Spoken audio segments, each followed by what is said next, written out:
This is Andy Purewal for Boxing Social, and I'm delighted to be joined by the WBA Super, the Ring Magazine #1, and the Muhammad Ali Trophy winner for the Super middleweight division last year, Callum Smith. Callum, how are you doing? Yeah, I'm good. Very good, yeah. It's good to hear. Oh yeah, I'm all good, thanks for asking. You obviously just become a father. How's fatherhood treating you now? You're back in the gym as well? Yeah, it's good. It's tough. Obviously, some nights I get more sleep than others, but it's good to... I had a few weeks off to enjoy that, and it's good to get back into a routine a little bit, get up, come to the gym, do my work, and then go home and become a dad again. But I'm getting back in a routine now, and I'm enjoying it. I know it's obviously going to be new to you, but at the same time, it's maybe these couple of hours at the gym just maybe a bit of a switch off from that fatherhood, just to be able to take your mind off it. It's terrible, but it is. It's a break away from everything and come and say switch off from being a dad and switch on to being a boxer. And I feel I've always been good at the other way around. The minute I leave the gym, I switch off from boxing and I go home, and I'm not one of them who sits and studies my opponent and watches. And the minute I leave the gym, I've always been quite good at switching off from boxing, and now it's the opposite. I'm looking forward to switching on from boxing and switching off from my life at home. But I'm enjoying being a dad. It's something it is everything expected. It is a life changer, but definitely for the better.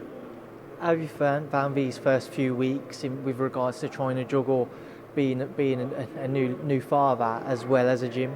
Yeah, it's been okay, to be honest with you. I think if I'd have had a cemented fight date for maybe March, April, and I'd have been in full-time training, it'd have been a lot tougher. But I haven't got a date yet. I'm just in training, and I wake up one day and it's hectic back home. I've had no sleep. I can leave the gym and compensate and go and do something closer to home, or go for a run or something when I've got time. So it's not as full on at the minute, which is helping. But and then hopefully by the time I do get my fight date and I'm into full camp, things will be a little bit more settled at home and in a bit of a routine. Well, let's come on to your next fight date. There's a lot going on in the super middleweight division, but I've also seen the name Sergey Kovalev come up recently. So we'll just ask you first and foremost, what have you got in pipeline? What have you spoken to Eddie about?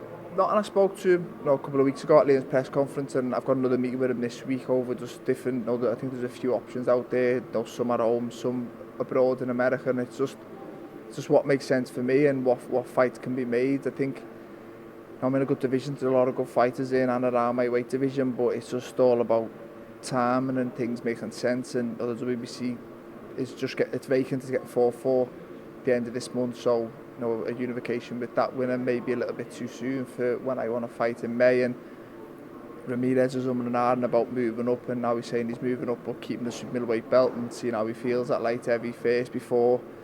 So the WBO looks like it could be out of action for a while, and Plant is not long just won his title, and it depends what he wants to do.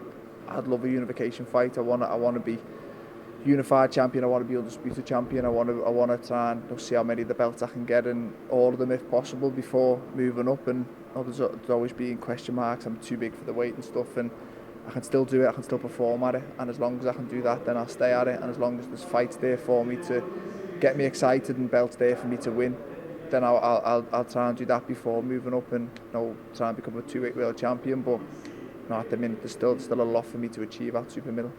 I do want to ask you about your weight, because it is something which does constantly come up, but I'm going to come on to that a little bit later on. In terms of your next fight, do you see that because you are now the #1 in the division, and a lot of fighters, whether it be from Britain, America, wherever, they do tend to maybe have an easier first defence before looking to unify. Do you feel that you have to jump in for a unification fight straight away?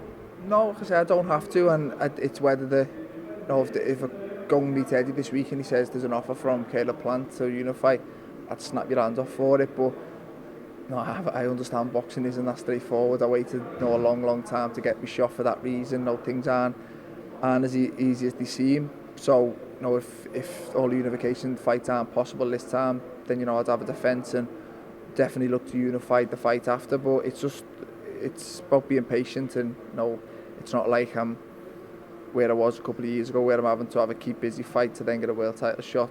Whether it's unification or not, I'll still be defending my world title, so it'll still be a world title fight, and that's enough to motivate anyone. I work so hard to get the titles. I don't really want to give them up too soon. So like I say, I know a lot more when I speak to Eddie, but I'm up for fighting the best. I think I showed that by entering the World Boxing Super Series when I had a world title fight lined up with Andi DeGale, and I chose to enter the tournament with a lot of good fighters in, and I was confident I'd come out on top, and I did, and I've still got that same mentality. I believe I'm the best super middleweight in the world, and I believe I'll beat whoever's facing me in my next fight. If you could make your own choice and you could say to Eddie, right, this fight, let's get it made, and Eddie could get it done, who would be the guy that you'd pick out? Canelo, probably. Get all the money and then retire. But no, I would say it's the three other champions of the three fights that I definitely want to fight at least one of them within the next year or so. Like I say, I think two of the belts are a bit becoming vacant, and there's obviously people next in line in their rankings, but definitely unifying is definitely something I want to do in 2019. You mentioned the Jarrell situation when you was mandatory for ages and you had to wait it out and it never happened because obviously you decided in the end to jump into the World Boxing Super Series. Does that just show the levels that you are at as a boxer though? Because you've mentioned you had to have tick-over fights with guys, there is a big gap between maybe British level and world level in your division. Does that just show how good you are to have been able to make that jump up almost instantly to put in a performance that you did against George? Yeah, possibly, and it was tough. It was a frustrating few years, and I had from the day I turned professional till I beat Muhammadi for the final eliminator in the European title, I had unbelievable momentum. I was fighting regular, I was winning, and I was enjoying boxing. And I thought, it's an old saying, but a happy fighter is a dangerous fighter, and I was exactly that. And then from becoming mandatory, I waited so long, and I was having fights probably at a lower level than the Muhammadi Field and Wbss fights which I had, so I kind of dropped, and although my opposition dropped, my performances dropped with them, and each fight more and more people are forgetting about you and saying you're not as good as you're supposed to be, and it's tough, and you start to question, am I as good as I was a couple of years ago? Have I lost momentum? Will that come back and bite me when I do finally get my shot? And I feel I was in a better position mentally after the Muhammadi fight in 2016 was it, than I was after Holskin going into the Groves fight. I feel I was in a better mental state then than I was then, and it was just about believing in myself. And I'd done an interview before the Groves fight, and the interviewer asked me, do you think that I didn't fight that kind of gatekeeper level, or like a former world champion or a fringe level? I basically just jumped the gap and went straight for the best in the world, and they kind of asked me, do I think that might come back and haunt me? And that puts in the back of your head, you think, well, could it? Should I have boxed someone there or thereabouts first and then gone for the world? And then it was just, I had no choice, I had to take it. And like I say, I was always confident I could beat anyone in the world, and thankfully I did show that on the night. But yeah, the 2 years just not stalling, because I think I had 5 fights within the space, so I was active, I was fighting. It was just the level of opponents wasn't what I'd like to have fought, and my performance showed that I was flat. And I think, well, next time I'll show how good I am, and then I'd have another below par performance. And after each one you start to question it yourself, so it was tough, but I'm in the best position I could possibly be in now. In your mind then, when you look back over those 2 years when you was waiting, hanging around for the Jarrell fight to be made, do you ever just think, where would I be if that had been made back then? Yeah, definitely. And I think I would have beat Andi DeGale and I'd have been WBC world champion, but would I be sitting here now as the best in the world? Probably not. You'd still probably, people would still probably have Groves ranked above me and stuff, and it was just, it all worked out good in the end, because I didn't just become a world champion, I beat the main one in the division. That put me number one. I've always said, I'd beat your hands off for any world title, but it's always better to be world champion and number one in the world than world champion and there's 4 or 5 other fighters ranked above you. So it's, like I say, I had to beat your hand off for that, but I'm happy it turned out the way it did, definitely. Obviously being number one has its advantages, but it must also have its disadvantages on the back of Eddie signing this deal with DAZN. Do you find yourself that the other world champions or other high level fighters that know of this $1 billion deal he did with DAZN, so maybe they're stringing along on the negotiations for trying to get more money out of Eddie, and is that making it more difficult? Possibly. Boxing, it's a sport, but it's a job as well, and people want to get paid as much as they can for the job. So you don't blame some people for wanting to get paid more for a certain fight, especially if people know the money is there to be given. So yeah, that probably is, but I'll probably be in that position myself. I've got to sit down, negotiate, and see what my pace is, but like I said, I'm in a good position. I'm world champion, and my next fight will be a world title fight. So there's different goals. Obviously, financially, you want to earn as much as you can, but in terms of boxing achievements, I want to win all the belts as well. And I've always been a big believer in, I didn't have to build this character and call people out and badmouth people. I've always felt if I was good enough, I'd get there, and as long as I kept winning, I'd get there. And if you win the world title, then the money will come with it. So I've always just focused on me and focused on winning. And now I'm world champion, I'll still continue to do that. I'll just focus on putting the work in it here with Joe and winning each fight, whoever was put in front of me. And I feel like I've got the best team around me to put the right fighters in front of me. I know you said you want to unify, but as I said earlier on in the interview, Sergey Kovalev was a name which I saw come up.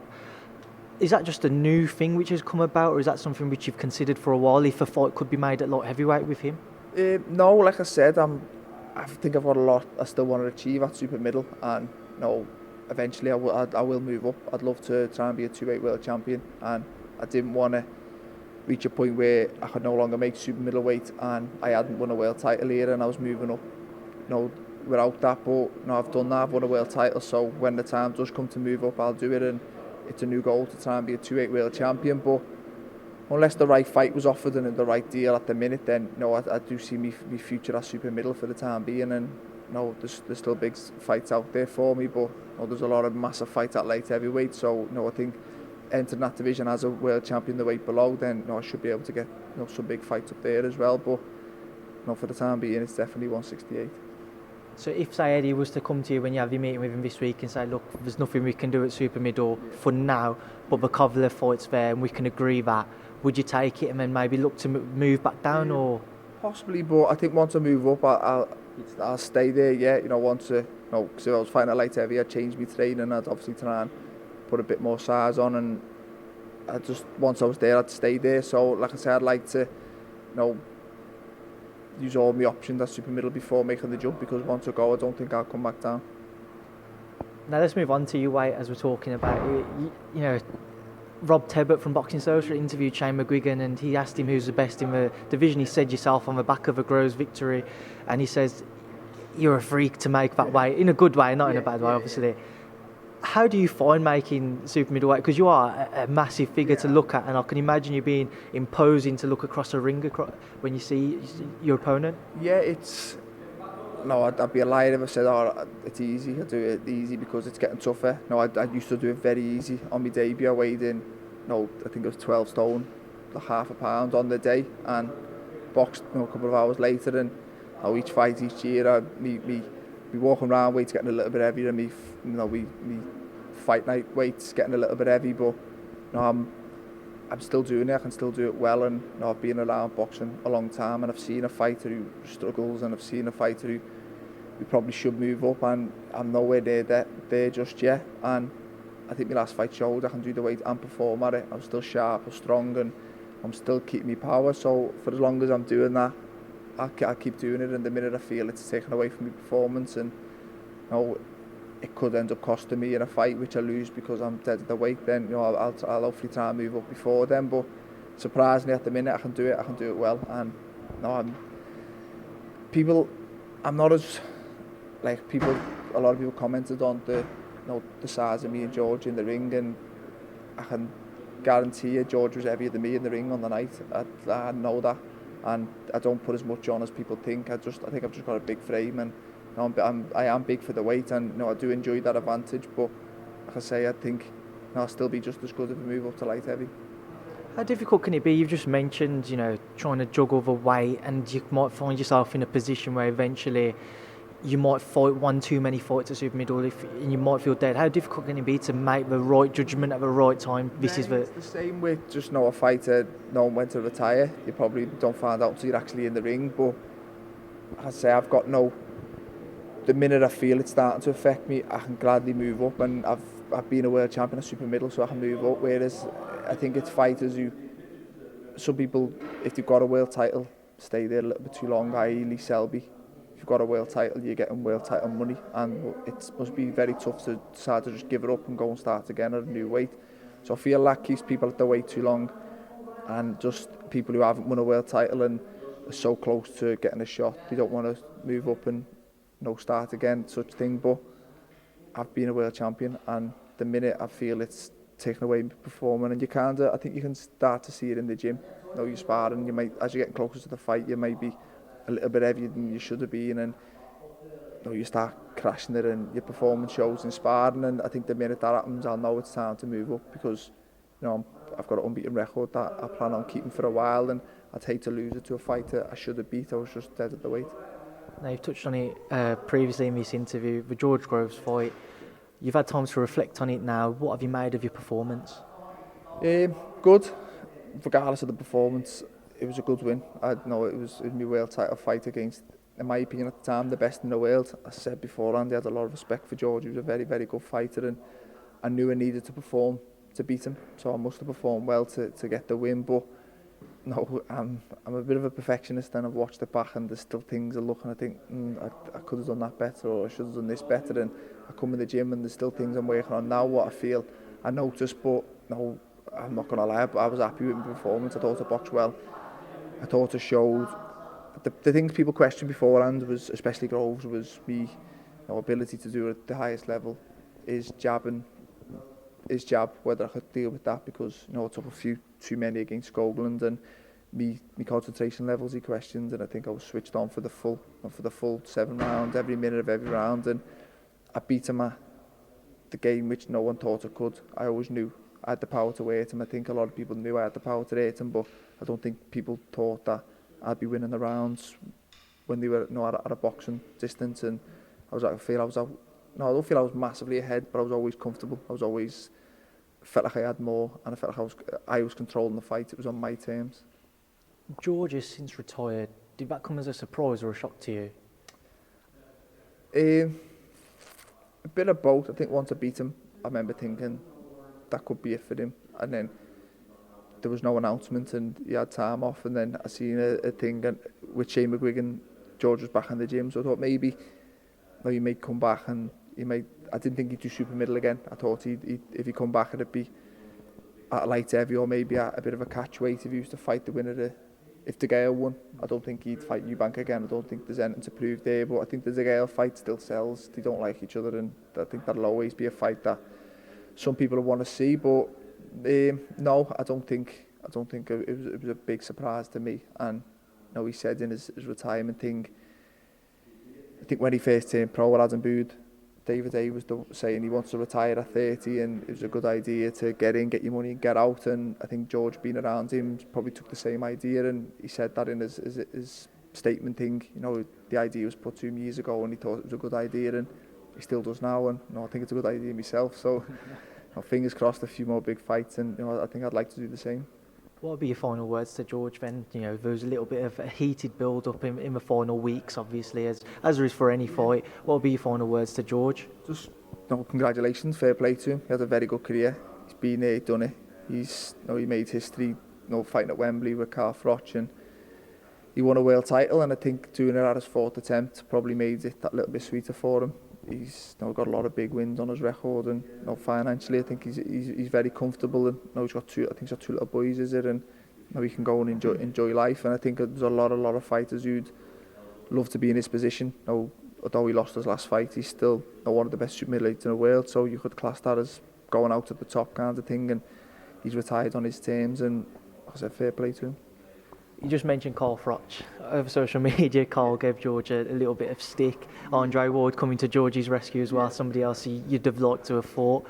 What did you make of that social media interaction between George and Carl? I think they just don't like each other. I think 90% of fighters, once they fight, they kind of get a respect for each other, and I think there is that respect there, but they're never going to be best friends. And I don't know, I think Froch's I don't know whether it's the way he words things, he comes across wrong or whatnot, but I think he could have just worded it a little bit different and just bit his tongue and give him a bit of respect, which most other people did. But like I say, it got him a few tweets back, and started as a bit of an argument with himself and Andre Ward. But yeah, I don't know, I thought it was the comment was a bit of a dig. Even though he was congratulating him on his career, he still had a bit of a dig in there. But like I say, I don't know what's going on with them. They've had 2 big, massive high-profile fights, and probably both made each other's careers. I think them 2 fights made George Groves, and I think the the Groves wins made Carl Froch's legacy a little bit better. But yeah, I think it was wasn't something I'd write here anyway. But like I say, it's each to their own. On the World Boxing Super Series as well, there's recently been rumours that the funds have dried up and they might stop the tournament mid-tournament. I don't know whether you've seen that or not. If you have, what have you made of those rumours? It's sad if it's true because it's a great format, and being a part of it for the first season, it's done a lot for my career. So I'll always speak well of the tournament, and that's just the thing. Financial things always mess things up and such like that, and if the money has gone, then it is a shame, because the semi-final lineup, there's some very, very good fights, especially in the bantamweight and the light welterweight or super lightweight, whatever it is now. But like I say, if the tournament doesn't continue, then it's a shame, and I'm just thankful I got in season one while the money was there. But I say there's some very good fights, and if it does go finished, then hopefully a certain promoter will see the fights and still make the fights, because there's some that I'd definitely look forward to seeing. You fought out in Saudi Arabia. Obviously, it come out that it was obviously financially, it made a lot more sense for him to take the move to put on first boxing event out there. Could you see the financial benefits whilst you was out there? Yeah, look, it was one of them. But if I fought George Groves in Liverpool or in London or in Saudi Arabia, my pace was the exact same. It was more the tournament making money back, which I understood. They laid a lot of money out to make this tournament, and they want to get as much back as they can. So that's why there was no moaning out to me when I knew we were going to Saudi Arabia, and George was in the same position. So everything that I had to change to go over there, so did he. So it was always a level playing field. So I was always pleased with that. And like I said, financial things, it's always something you don't really get involved in as a boxer. You want to just fight, and obviously they're struggling behind the scenes for season 2, but it would be a shame, because it is a great format, and as a boxing fan, it's great seeing the best fight the best, and as a boxer being involved in it, that's what people want to see. And as we touched on earlier, I want unification fights, but they're not as easy to make with TV networks, promoters and stuff like that, and the tournament took that away. It was just, you negotiate your contract, which was long, but once you've done it, you're in the tournament and you fight whoever as long as you win, you've got 3 fights guaranteed, and there's no getting a win and then going back to the table and negotiating another fight and splits and this and that. It's just, you win, you fight him, you win, you fight him, and it was just a lot more simple. It was like being in the international tournaments and the amateurs, you win and you fight whoever's in the next round, and it just makes boxing that little bit more enjoyable with less politics. You mentioned what the World Boxing Super Series did for you in your career. Have you seen maybe an added pressure, a bigger social media presence, and a lot more people just expecting you to kind of sweep up the division and do it in an emphatic fashion on the back of that George Groves victory? Yeah, there's a lot. It's good to a certain extent, because I'm getting a lot more fans kind of thing, and a lot more praise since the tournament, and a lot more probably people believe in me and believe how good I am. But with that comes pressure. My next fight, I'm probably expected to go and walk through him, whoever it is, and it could be a very good. It could be compared to Ramirez, who's a very a tough fighter, and people just expect me to wipe the old division out now. And it's pressure, but it's kind of what I had at the start of my career when I was winning and knocking everyone out, and people were just expecting me to walk to a world title. So it's pressure that I'm kind of used to, and it's probably a better pressure than the opposite what I had before the tournament, where people don't believe in me and believe I was all hype and I'm not as good as I should be and I'm not going to deliver. And it's the 2 different types of pressure, but I'd definitely rather have the one that I've got now. Now let's move on to a fight which you mentioned earlier on, Eubank versus DeGale. What are your thoughts on it? It's a good fight. I think it's a tough one to pick a winner, and I think it's just different stages of different fighters' careers. Boxing's about timing, and of this fight's made a couple of years ago, and there's certainly only one winner in my eyes, which is DeGale. He's a skillful fighter on his day. He's a very good fighter, and his achievements speak for himself. Olympic gold medalist and world champion, and I've always felt that Eubank is very good if someone stands in the pocket and sits with him. And the minute, at the highest level, fighters aren't going to do that. They're going to see that and they're going to move and give him movement. And the 2 fighters who've done that, Billy Joe Saunders and George Groves, have both beat him. And DeGale's up there with George Groves and Billy Joe Saunders. I just don't know if this stage in his career he can do it for 12 rounds and keep him off for 12 rounds. And I think that's what makes it now an interesting fight and a tough one to pick a winner. that's been labelled as a retirement fight. Do you see it as that for either loser? I don't know a retirement fight, but it's going to be very tough for the loser to get a world title shot anytime soon. I think the winner puts themselves back out there for some of the the bigger fights in the division, but the losers definitely put to the back of the queue. And more so DeGale at his stage and his age, can he rebuild? Can he go back through the rankings and 8 round or 10 round or whatever and rebuild to get himself in a world title shot if he loses? And probably the same for Eubank. I think if he's talked the talk for so many years, and his 2 biggest high profile fights he's lost, and I think if he used to do the same this fight and lose, then I think the public would get a bit fed up with him, and it'd be hard for him to convince the public again that he's good enough to win a genuine world title. So there is a lot at stake for both fighters, although it's not a world title fight. Both careers potentially on the line, and again that should bring out a big performance from either fighter. And it's an intriguing one. It is one that, like I said, although it's not a world title fight, it is a big fight in the super middleweight division, and especially for both them personally. And finally, your thoughts on the current heavyweight scene. The rumours are that Andi Joshua is obviously going to go fight Jarrell Miller in New York. If that gets made, what are your thoughts on that bout and where it leaves Dillian Whyte? If that gets made, it's a good... I don't think it's not so much the fight. I think it's more just it's a good chance for Joshua to go fight in America. He's done Wembley a couple of times. He's done Card Millennium a couple of times, and it's all about keeping him motivated. And I think if he was to go back to Wembley or go back to, as much as it must be an unbelievable feeling, he needs to keep it fresh. And I think he's been over to America and I think he watched the Canelo fight, and he's probably seen the buzz over there and wants to get his name out over there. And I don't think anyone can deny him that opportunity. And I think he's always going to come back to England eventually, but it's just another box tick for him. And as a fighter myself, it's definitely something I want to do. I'd love to go and fight in America. So I think Andi Joshua, he's the same as any other fighter. He's probably got things he wants to do and achieve in his career. And Jarrell Miller's he's a good opponent. He's big. He's a big lump, and I think he's unbeaten. It's an interesting fight. And as for Dillian Whyte, I feel a bit sorry for him. I think he's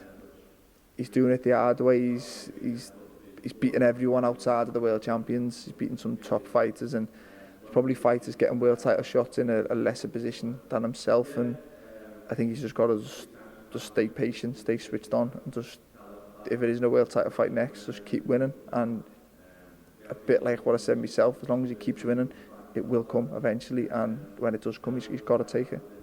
Well, Callum Smith, I could sit here and I could talk to you about boxing all day long, and I've enjoyed listening to it, but I'm sure you'd rather look at your little baby daughter's face instead of mine now. So, Callum Smith, thank you for speaking to Boxing Social. Pleasure, mate. Thank you very much.